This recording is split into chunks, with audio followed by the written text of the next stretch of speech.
What is your take on entertainment here in Ondo State? Ondo State we are gifted. We are talented. We have a whole lot of talent. When I went to Ibadan, people were like, "Where are you from?" I was like, "From Ondo State." They were like, I don't know if I can speak Yoruba. Please go. They were like, "Hey, yeah, with him." Most times, I notice something when I tell people I'm coming from Ibadan to your gig, and I charge. They'll be like, "Okay, it's what it." When I tell them I'm in Akure, they want to bring it down. If you have to advise people who want to also do live music, live band music like you do, what would be your advice to them? The thing is that always follow the trend. The music we do 5 years back is not the music we do now. And some are still living in that 5 years back. They are not upgrading. So themselves. So once you are not upgrading yourself, you will be going down. Your brand will go down. The visibility that you are supposed to get, you will not get it.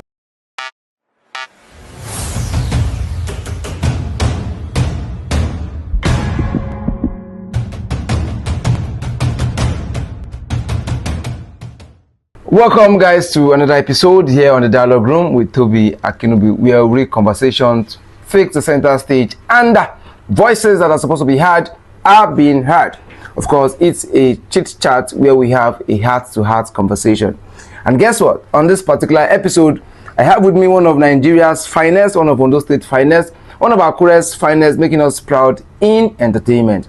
This person is the creative producer or the executive producer for Aare live band music. Of course, is someone that we all know and we're already popular or acquainted with his music. Ladies and gentlemen, drum rolls for Mr. AREOYA VICTOR. Aare Virtuoso. My bro, it's good to see you. Same here. How do you feel? Fine, thank God. You're always looking fresh, you're always looking pink. What a coincidence. We're almost putting on a matching. Exactly. I never knew. I didn't even plan it. So let me ask you first of all, Mr. Let me because I address people by their brand's name. So let me say Aare. So we know you as Aare. So let me ask you, what inspired your kind of music that you do, or let me say what took you into music? What led you into music? First off, is passion. It was passion, and second of was that almost every of my family members do music. My dad was a choir master for about 20 years. Wow. My mom was in the central choir for years too, before she was aging and she had to step down. Yeah. My immediate sister sings very good alto. Almost every of So more like music is in the family, Yeah, it's in the bloodline. Yeah. So can you please give us a brief background about how your music started? I think it started from a church or so. Yeah. You attend CSE. Oh my God, like hallelujah. So how was it from the church you discovered that okay, you want to now start doing contemporary music, or you want to start having a live band, or how did it start? It started all from when I was a child. Okay.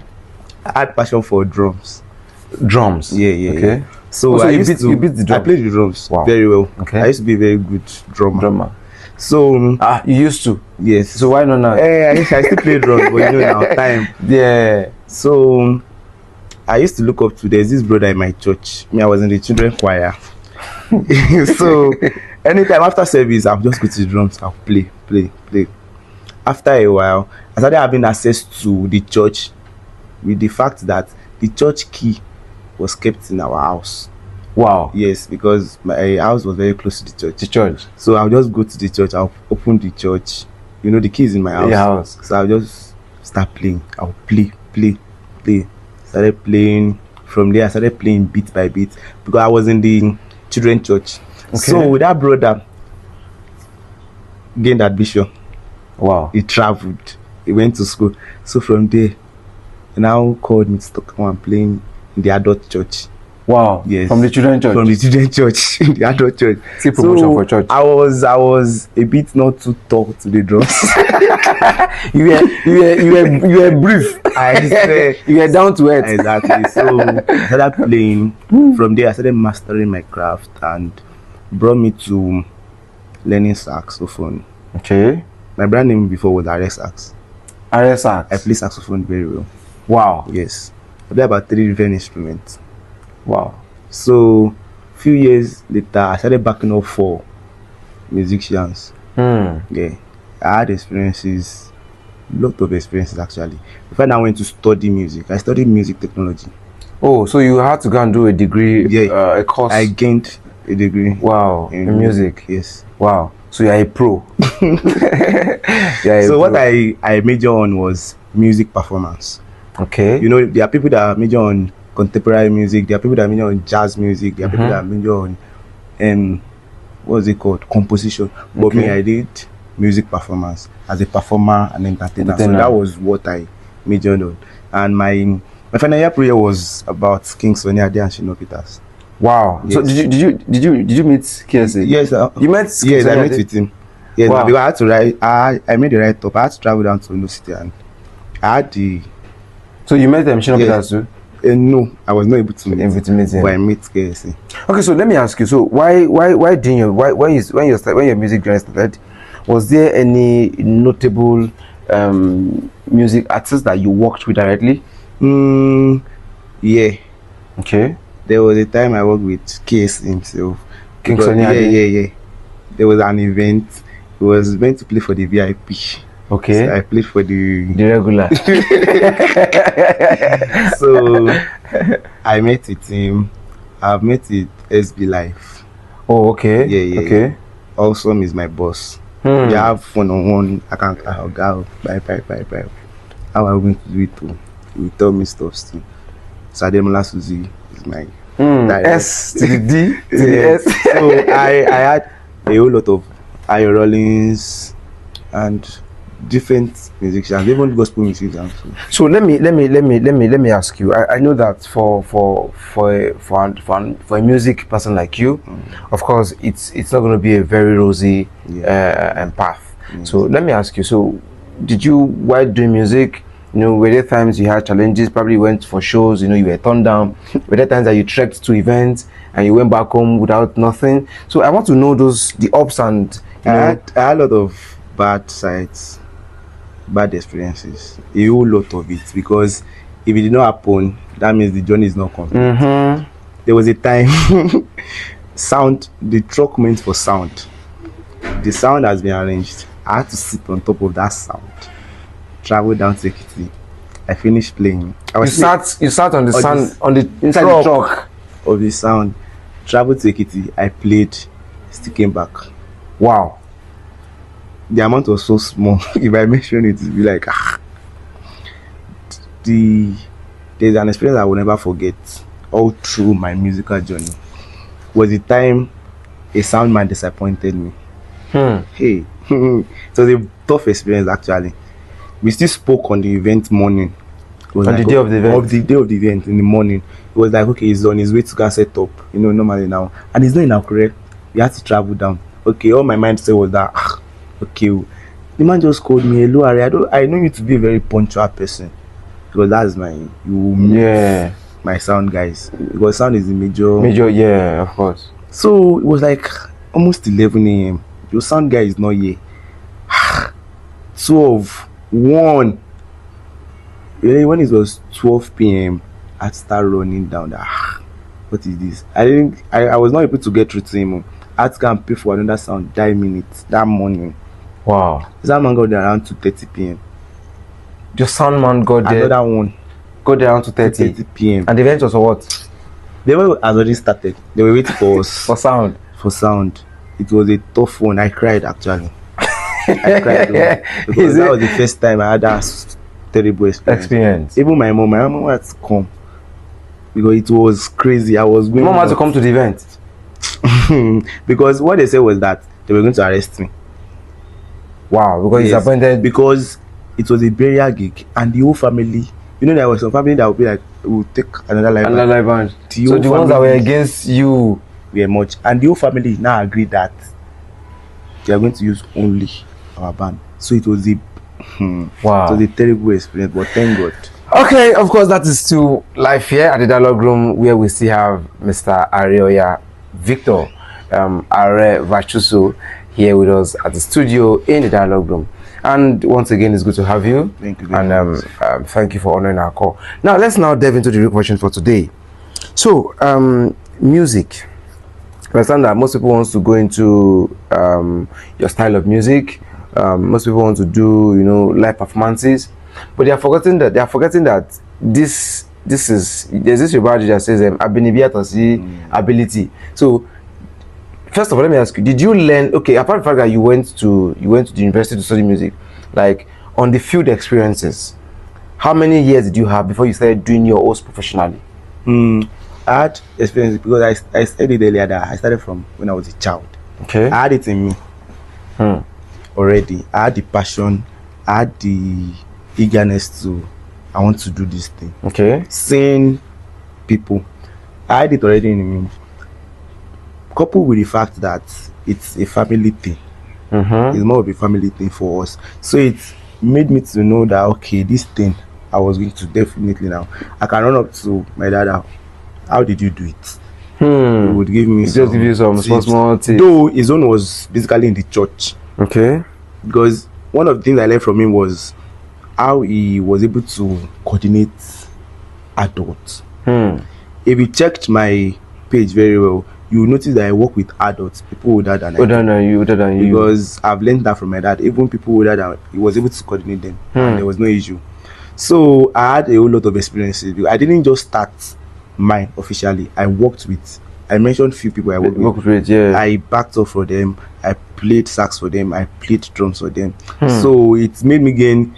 So those are the things that built you, they shaped you. This is my boss. He had this mistake. I will not make that mistake. This is good side. I will tap from it. So when I tap from different people, couple it together, that was what made me today. And I'm still growing because I'm still looking up to several people. So if you had to advise people who want to also do live music, live band music like you do, what would be your advice to them? The thing is that always follow the trend. That's the first thing. The music we do 5 years back is not the music we do now. And some are still living in that 5 years back. They are not upgrading. So themselves. So once you are not upgrading yourself, you will be going down. Your brand will go down. The visibility that you're supposed to get, you will not get it. So that's the first thing to do. And have somebody that you want to be like. It's like not, a mentor. Exactly. It's not as if you copy that person. You can add your own, you can improvise, but look up to somebody. That, okay, this is who I'm looking up to. Can put a call if you have a personal relationship with the person. Put a call to Oga. This is what I'm facing. How should I go about it? Because that person has been in that same shoe that you wear earlier. So that's what I would advise you to do. Well, that is, of course, for those of you that are actually trying to do what our guest here does, of course, contemporary music, live band music, actually, you've had it though. So more like an upgrade, put yourself, keep yourself abreast of the current trends in the music space. Exactly. So now let's now come back to our own base here.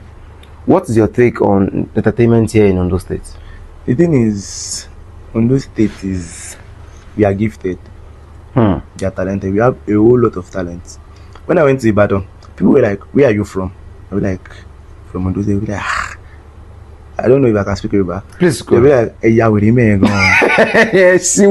swear, because Ondo State people are doing crazy things. Like they are good, but then we are not putting ourselves out there as we should.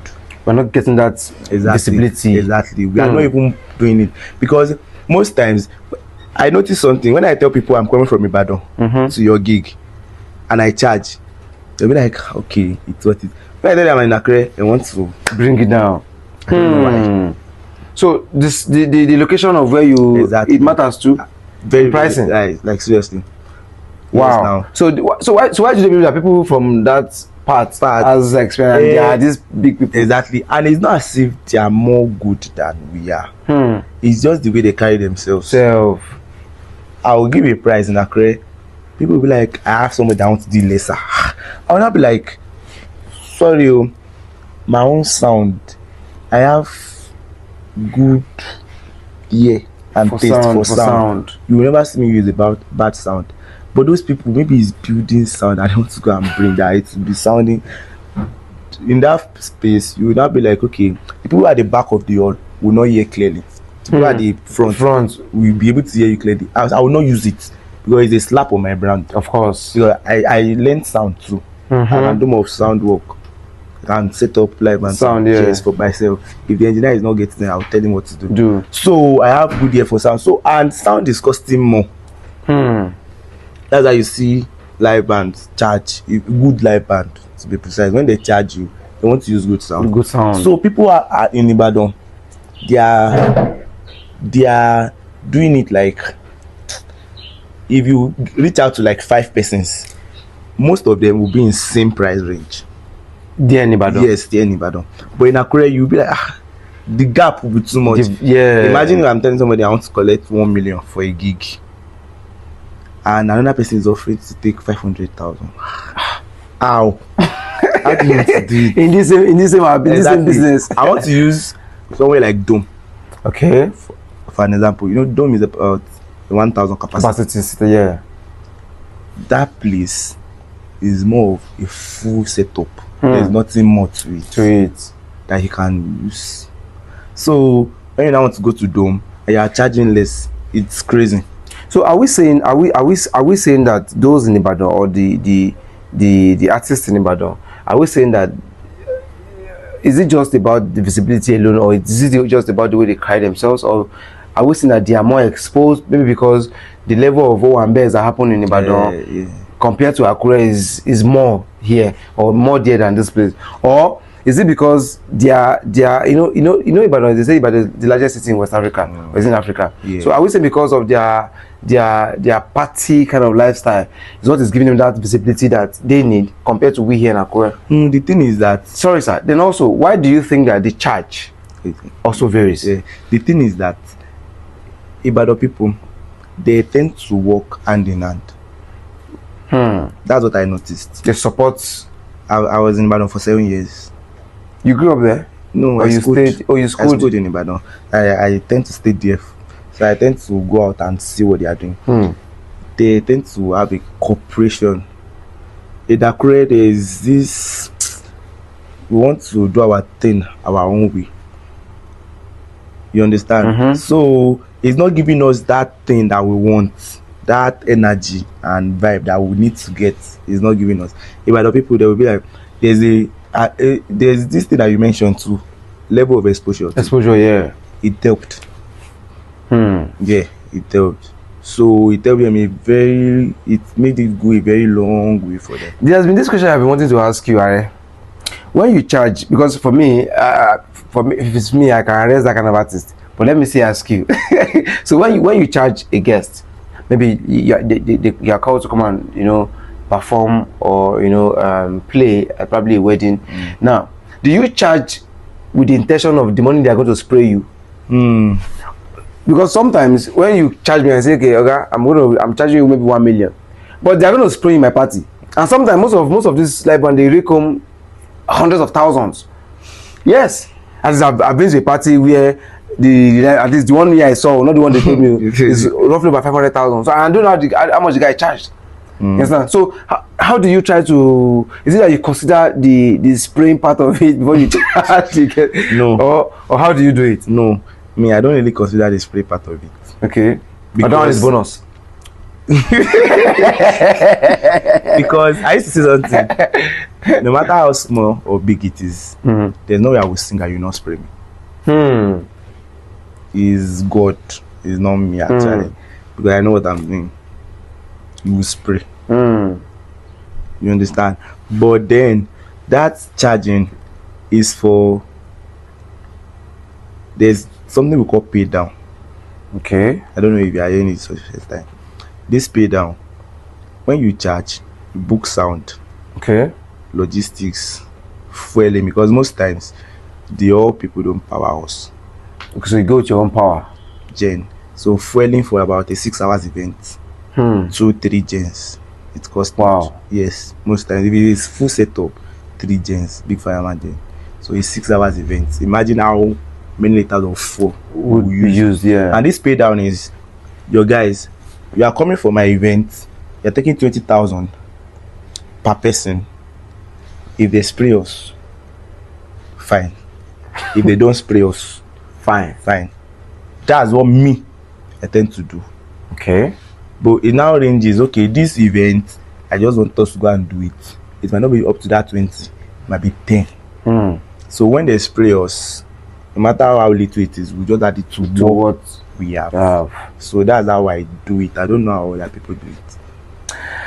All right, let's now dive into personal life, and you know, I understand the fact that they say most especially for us, but for you, not for us, for you, it's entertainment that you're not always having stable relationship, that you have women flocking around you. How true is that? The thing is, because you're a fine boy. This question I ask you is a whole lot actually. So how true is that? Let me not use that word that you used. is I don't know how to put it. Okay, let me put it like this. Naturally, as I am. You like women? No, I don't. Okay. I grew up among women. And you must like women now. I used to be the only boy. I said you like women. Wait now, let me talk. Okay, I'm listening. So I have this special arts for women. Soft spots. They call it soft spot. You understand? I tend to treat women like nicely. Oh, what a nice. Because I feel like, what if she's my sister? Because but you're already licking your lips like I'm the lead guy. She understand. So I would not want somebody to treat any lady bad. Even if I hate, I'll be like, okay, let me just see how I can help. But that doesn't mean that okay, imagine that kind of a thing. I do it for you consistently. You grow feelings. You might be feeling like, I mean, this guy likes me. No, I don't. And you might actually like her. I don't. I just have this soft spot for them, and I just try to treat them nicely. So do you have? How many ladies do you have soft spot for? Hey, Jesus! because there's this personal notion that every guy who is in entertainment, you have girls fucking around you. So I'm not sure you're exempted. Because one, you can sing, two, you are fine, three, you have money. I don't So how do you balance how do you balance this things or this issues when they come, because there's an issue. So when it's very big one. So how do you tend to balance I'm it? Facing a lot. You're really. The thing is that it's discipline.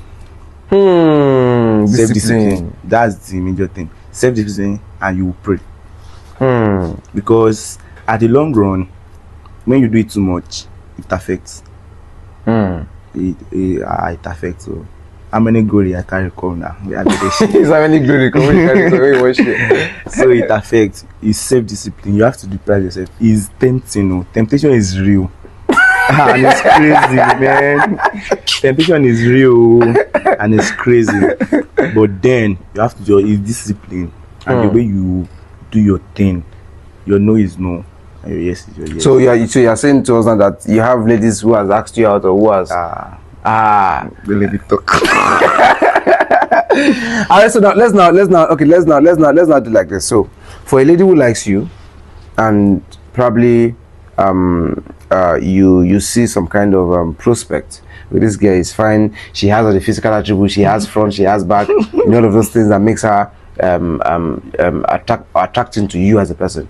So and she comes to ask you out, and this person happens to be like, probably she also likes your craft as a music person, and so, but you swear that this person is also one that you can actually vibe with, or you can actually have a thing with, if you're not taking advantage of her. You know what I mean? Of course, we're in an age where if a girl asks a girl out, you're like, shower, you be push me, no, we chop them. There you get. But if you are in that kind of scenario, how do you treat it? The thing is, because this is your fine boy, this is your fine face. I'm trying to look at how to. So, but I don't know if you understand what I'm saying. I understand. So how if you're in that kind of a scenario, how do you tend to? It's hard. It's hard. It's hard. But then you just have to. There's this thing that you can do. Space. There should be a space. Once you want to come, after I don't travel. Just give excuses. When you give excuses and maybe you are busy, you are forming busy, there will not be a particular place that will be like, okay, there's a place that you can meet and something will happen. The story that touches the heart. Yeah. So that's what I feel like, me personally, I can do. No, I want you to, like, from your own experiences, the one I've done it before. Keeping girls at I've done it before. I had somebody that still accused me that why did I start talking to her? I was like, that thing you want, I cannot give you it. Because but you have the thing. You cannot give her. I cannot give it to you. I cannot do it because it's not my thing. But I'm not only you. She's not your spec. I know. She's good looking, she has everything that a man wants. But then you have to consider the fact that this thing, if you do it, is it worth it? Because are you not hurting somebody indirectly with that? Even if the person doesn't know your conscience. Imagine I have a woman, I cheat. There's this thing in me. Once I see, I'll be like, no, I've done something. You understand? Even if she does not know, you understand. But then you just have to. Is that space and discipline that you can use. Okay, so now let's before we call it a wrap on this episode. I understand the fact that you don't just do music, you also have a business that you run, and I think you have a lounge also. No. Or like no, is it an eatery? I just have to support. To support. Okay, so but most of the times you're always I think you're always there. Yeah. So how do you blend music with your personal life? Music is my thing. It's part of me. It's part of my life. It's my life. Okay. Just what I do is that I just tend to create space for myself. Okay, I want to do this today. Maybe pray, rehearse, or I want to flex. Sometimes I just have to create time for it. Yeah, that's just what I do. So, and my music, I use my music to promote things that are meant for me or people around you. You understand? Like that place that you said, the person that owns it, you understand? So I'll just use my own influence to promote that's like on Sunday we'll be performing there. So to attract people, we try by my fans to come there. So next time they will come to patronize. Yeah. Of course, that's why we call it a wrap on this episode with Mr. AREOYA Victor, popularly and always referred to as Aare Virtuoso. Of course, this young man is a music person, is the king of live band music performance. And of course, once again, thank you for coming to us. Very much, and I hope that once we call you subsequently, you will come. Definitely. All right, to all our fans and our guests watching us worldwide, and for everywhere watching us, this is still the Dialogue Room with Toby Akinobi. Shout out and thanks to all our partners and our sponsors for putting on or coming on this vision, and for also supporting us for what we do here at the Dialogue Room. Of course, that's what we call it a wrap. Until we meet next episode, please subscribe to our YouTube page and all our social media handles. You can go there and watch, and of course you can keep streaming the Dialogue Room on YouTube. Peace out.